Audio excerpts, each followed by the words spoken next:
آپ سوچ رہے تھے، فکر کر رہے تھے، اللہ اللہ، یا آپ کا وقت سانسوں کی جو گنتی ہے، وہ جو مالا ہے وہ پوری ہو گئی، سانسوں کی گنتی پوری ہو گئی، اور روح قبض کرنے والا فرشتہ آ گیا، اس نے آپ کی روح قبض کر لی۔ جب روح قبض کر لی تو آپ اسی فکر میں، آپ کو پتہ ہی نہیں ہے کہ میری روح قبض ہو چکی ہے، اور آپ کو جب آپ کو کسی نے بعد میں آپ کی وفات کے بعد قبر میں دیکھا تو پوچھا کہ آپ کے ساتھ اللہ تعالیٰ نے کیا معاملہ کیا اور آپ کے ساتھ آپ کا آخری وقت کیسا گزرا، تو فرمانے لگے کہ مجھے تو آخری وقت کا بس اتنا پتہ ہے کہ میں کسی آیت مقدس کے اندر غور و فکر کر رہا تھا کہ میری روح قبض ہو گئی، اور مجھے جب لے جایا گیا لوگ رو رہے تھے، یا جو مجھے اٹھا کے لے کر جا رہے تھے، جب مجھے غسل دینے لگے تو مجھے یہ لگا کہ میں تو اپنا غسل خود کرتا ہوں، یہ مجھے غسل کیوں دے رہے ہیں، اور یہ لوگوں کا ہجوم کیوں ہے، اور یہ لوگ غمگین کیوں ہیں۔ تو جب وہ فرماتے ہیں کہ مجھے جب پٹڑے پہ ڈالا گیا تو تب مجھے احساس ہوا کہ میری زندگی ختم ہو چکی ہے۔ اللہ اللہ، تو یہ اس طرح کی آسان موت کہ ان کو پتہ ہی نہیں ہے کہ ان کی روح کو نکال دیا گیا ہے، اور کہا یہ جاتا ہے جو اللہ کے نیک بندے ہیں ان کے متعلق میرے آقا علیہ الصلوۃ والسلام نے فرمایا کہ تحفۃ المومن الموت، یا الموت تحفۃ المومن، کہ موت مومن کے لیے تحفہ ہے۔ تو جو صاحب ایمان ہوتے ہیں ان کی موت تو ان کے لیے تحفہ ہوتی ہے، کیونکہ اللہ تعالیٰ کی بارگاہ میں وہ کامیاب پہنچتے ہیں۔ اللہ تعالیٰ کی بارگاہ میں کامیاب یہ پہنچنے والے بندے اللہ تعالیٰ کو بہت ہی پیارے ہوتے ہیں۔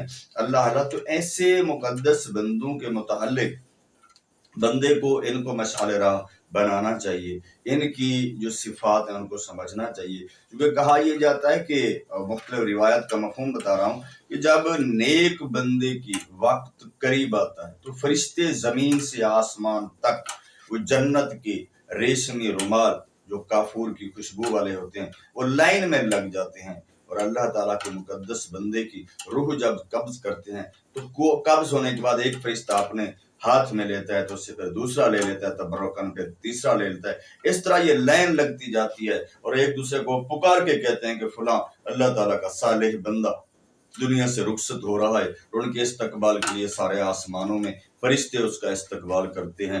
تو یہاں ایک اور روایت بھی ملتی ہے کہ جب اللہ تعالیٰ کے نیک بندے کی وفات کا وقت آتا ہے تو اللہ تعالیٰ ایک فرشتے کو ایک پھول دے کے بھیجتا ہے۔ اللہ اللہ، وہ پھول فرشتہ آ کے اس بندے کو اللہ تعالیٰ کا سلام بھی فرماتا ہے کہ اللہ تعالیٰ سلام دے رہا ہے، اور وہ پھول دینا چاہتا ہے۔ جب اس کو بندے کو پتہ چلتا ہے کہ میرے رب نے مجھے یاد کیا اور میرے رب نے مجھے سلام کیا ہے، تو خوشی سے، علماء نے یہ بتایا کہ خوشی سے اس کی جو روح ہے وہ اچھل کر باہر آتی ہے، اور اس کو اس پھول میں لے لیا جاتا ہے، جو پھول اس کو بطور تحفہ دینے کے لیے وہ فرشتہ آتا ہے۔ یہ کتنی کمال کی موت ہے، یہ کتنی پیاری موت ہے۔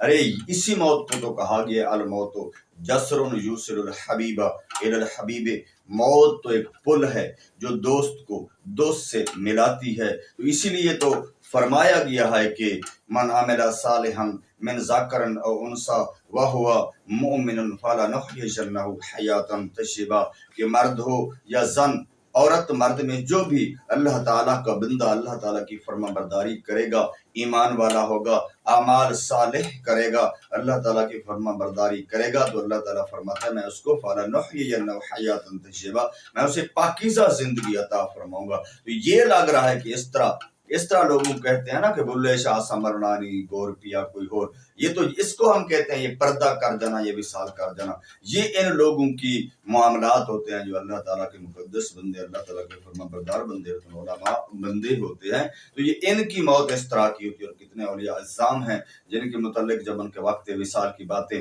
سنی جاتی ہیں یا پڑھی جاتی ہیں تو بندے کا دل اشش کر اٹھتا ہے کہ کیسے اللہ تعالیٰ کے مقدس بندے جنہوں نے اللہ تعالیٰ کی فرما برداری کے مطابق زندگی گزاری، تو پھر ان کا کیا معاملہ ہوا۔ یہ تو اچھے بندوں کی بات ہے۔ میں موازنہ کرنے کے لیے ایک بات آپ کے سامنے اور رکھنا چاہتا ہوں کہ جو اللہ تعالیٰ کا نافرمان ہوتا ہے، جو علماء سے محبت نہیں کرتا، تو اس کا انجام کیا ہوتا ہے۔ حضرت صدیق اکبر رضی اللہ تعالیٰ عنہ کا دور، یعنی صحابہ کا دور، ایک بندے کی موت ہو گئی، ایک بندہ مسلمان بندہ ایمان والا بندہ اس دنیا سے چلا گیا، تو جب اس کو رکھا گیا اس کے جنازے کے لیے، جب جنازہ پڑھنے لگے تو اس کے کفن کے اندر نہ لگا کہ وہ ہل رہا ہے، بندے کے اندر حرکت محسوس ہوئی، تو جلدی جلدی کھولا گیا کہ کہیں بندہ زندہ نہ ہو، یہ اس کے کفن کے اندر یہ حرکت کیوں کر رہا ہے۔ جب اس کے کفن کو کھولا گیا تو دیکھا کہ اس کے سینے پر ایک بہت بڑا سانپ لوٹ رہا ہے۔ تو لوگوں نے اس کو مارنا چاہا۔ اللہ اللہ، یہ کتنے خوفناک بات ہے۔ لوگوں نے اس کو مارنا چاہا تو وہ سانپ فصیح زبان میں بولنے لگا کہ میں اللہ تعالیٰ کی طرف سے بطور عذاب اس پہ مسلط ہوں، مقرر کیا گیا ہوں، مجھے تم نہیں مار سکتے ہو، نہ مجھے تم مارو، مجھے اسی کے ساتھ ہی دفن کرنا ہے۔ انہوں نے کہا، وہ حیران ہوئے اور ساروں کو اللہ کے خوف سے کپ کپی لگ گئی، اور اللہ تعالیٰ کے بندے توبہ و استغفار کرنے لگے۔ پھر پوچھنے لگے کہ اس سے کیا گناہ ہوا ہے؟ تو کسی نے کہا جب سانپ بول ہی رہا ہے تو اسی سے ہی پوچھ لیتے ہیں جس کو مسلط کیا گیا ہے کہ اس کی سزا کس وجہ سے۔ تو پوچھا گیا کہ بھئی یہ کیا معاملہ ہے، کہ اس کے کیا گناہ تھے؟ اس نے کہا اس کے 3 بڑے بڑے گناہ تھے جس کی وجہ سے اللہ تعالیٰ نے ان کی پکڑ کر لی ہے۔ میرے اسلامی بھائیو، آپ بھی غور کریں، میں بھی غور کروں۔ مجھے لگتا ہے ہم کہیں ایسے گناہوں میں مبتلا تو نہیں، ارے کہیں تو کیا، لگتا تو یقیناً ہے۔ اللہ تعالیٰ ہمیں ابھی توبہ کی توفیق دے دے۔ تو ایک بات یہ بتائی گئی اس کی کہ ایک گناہ اس کا یہ تھا کہ یہ اذان کی آواز سنتا تھا، یہ جماعت کے لیے نماز میں نہیں آتا، یہ با جماعت نماز نہیں پڑھتا۔ ایک گناہ اس کا یہ ہے، ایک گناہ یہ ہے جس کی وجہ سے اس کو اللہ تعالیٰ کی طرف سے عتاب۔ ہمارا حال کیا ہے؟ جو سرے سے پڑھتا ہی نہیں، اور پڑھنے سے دور پھر جو پڑھتا ہے اور جماعت میں نہیں جاتا، یہ کتنی خوف کی بات ہے۔ اللہ تعالیٰ مجھے اور آپ کو توفیق عطا فرمائے اور پچھلے گناہوں کے اللہ تعالیٰ معافی عطا فرمائے۔ تو میں عرض کر رہا ہوں کہ دوسرا گناہ اس کا بتایا گیا کہ زکوٰۃ ادا نہیں کرتا تھا۔ زکوٰۃ ادا نہ کر، جیسے نماز فرض ہے، زکوٰۃ بھی جن پہ بنتی ہے ان پہ فرض ہے دینا، ہر صورت رکن اسلام ہے۔ جو اس کا منکر ہے وہ کافر ہے، جو نہیں دیتا فاسق و فاجر و گنہگار ہے، اور اس کی پکڑ ہے۔ تو کہا کہ دوسرا گناہ اس کا یہ ہے کہ یہ بندہ زکوٰۃ ادا نہیں کرتا۔ اور تیسرا گناہ یہ بتایا گیا کہ یہ علماء سے مسائل نہیں پوچھتا ہے، علماء کی نہیں مانتا۔ الفاظ مفہوم مجھے یاد آ رہا ہے کہ علماء کی نہیں مانتا، یعنی علماء اس کو نصیحت کرتے ہیں، اس کو اللہ تعالیٰ اور اس کے رسول کے فرامین بتاتے ہیں، تو یہ نہیں مانتا تھا کیونکہ اس کے پاس بہت دولت ہے۔ زکوٰۃ صادر اسی کو دی، دولت والا تھا، تو اس کو دولت کا نخرہ لے ڈوبا۔ اور دور کون سا ہے؟ دیکھیں کیسا مقدس دور ہے۔ اس دور کے اندر اللہ تعالیٰ نے بعض اوقات یہ نظارہ اس لیے ایمان والوں کو دکھاتے، حالانکہ بے شمار لوگ ہیں جن کی شد پکڑ اور عذاب قبر میں مبتلا ہوں۔ قبروں کو جہنم کا گڑھا بھی کہا گیا اور جنت کا باغ بھی کہا گیا۔ تو اگر وہ جہنم کے گڑھے بنے ہوئے ہیں تو سبھی کا تو نہیں دکھایا جا رہا، جو زندہ ہیں ان کو کسی کسی دور میں کسی کا اللہ اصلاح کے لیے تو اس بندے کے عذاب کو دکھا دیتا ہے تاکہ جو زندہ ہے وہ عبرت پکڑے۔ تو عبرت کی خاطر ان کو دکھا دیا گیا۔ صحابہ کے دور میں ایسا واقعہ ہو سکتا ہے۔ آج تو اتنے سال گزرے ہوئے، آج تو بے روی کا دور ہے، آج تو غفلتوں کا دور ہے، آج تو پیسے کے لیے پھر ہے، آج تو ایمان کو ڈھونڈنے سے بھی ایمان نہیں سینوں کے اندر نظر آتا، نہ ملتا ہے۔ سب نے اپنی اپنی ڈفلی بجانے شروع کر دی ہے، سب نے علماء کو گالیاں دینا شروع کر دی ہے۔ ماننا تو دور کے درکنار، ہر بات پہ، ہر چوک پہ، ہر اڈے پہ مذاقن جو بات کی جائے گی، ایک مولوی تھا اس نے یہ کیا، ایک ملا تھا اس نے یہ کیا۔ تو یہ وعید کی بات ہے، علماء کی توہین انبیاء کی توہین ہے، علماء کی توہین اللہ تعالیٰ کے متعلق فرمایا کہ اللہ تعالیٰ کی نافرمانیوں سے بہت بڑا معاملہ ہے۔ کہ ہمیں کیا کرنا چاہیے؟ یہ علماء، حقہ اور متقی علماء جن کے پاس صحیح اللہ تعالیٰ اور اس کے رسول کا علم ہے، انہی کا وہی علم اور اس کے مطابق عمل کامیاب ہے۔ کوئی اور اگر کوئی اور شریعت، کوئی اور اپنے وجہ سے کوئی اعمال کرتا رہے اور جو شریعت سے ٹکراتے ہوں، شریعت اس کی اذن نہ دے، تو وہ کسی کھاتے کا نہیں ہے، بھلے وہ ہوا میں اڑتا پھرے، بھلے کوئی جتنی بڑی ہستی ہو۔ ایک ہی پیمانہ ہے، اللہ اور اللہ کے رسول کے فرامین سے ٹکراتا تو نہیں اس کا عمل، اچھا عمل ہے تو ٹکراتا تو نہیں، تو ہے ہی عمل اگر غلط اور اپنی ذاتی تشریحات اس نے شروع کر رکھی ہیں کہ جناب شریعت یہ ہوتی ہے، طریقت یہ، تو کون ہے شریعت کو چھوڑ کر طریقت پہ چلنے والا؟ یہ کس بزرگ کا کلام ہے؟ کیا شیخ عبد القادر جیلانی نے یہ فرمایا ہے؟ کیا حضرت داتا علی حجویری نے یہ فرمایا ہے؟ حضرت داتا علی حجویری کشف المحجوب پڑھیں تو وہ تو یہ فرماتے ہیں کہ جو جاہل، یہ درویش بنے پھرتے ہیں، ان سے بچو۔ اور اسی طرح پیر باہو نے تو یہاں تک کہہ دیا بے علم کرے فقیری کافر مرے دیوانہ۔ تو علم کے بغیر فقیری کرنے کے دعوے، یا میں جو اپنی بات پہ آ جاتا ہوں، ہمارا حال کیا ہے؟ کیا ہم علماء سے محبت کرتے ہیں؟ آج اپنے دل کو ٹٹولیں، کن علماء سے محبت کرتے ہیں؟ کمزوریاں ہوتی ہوں گی، انسان ہیں،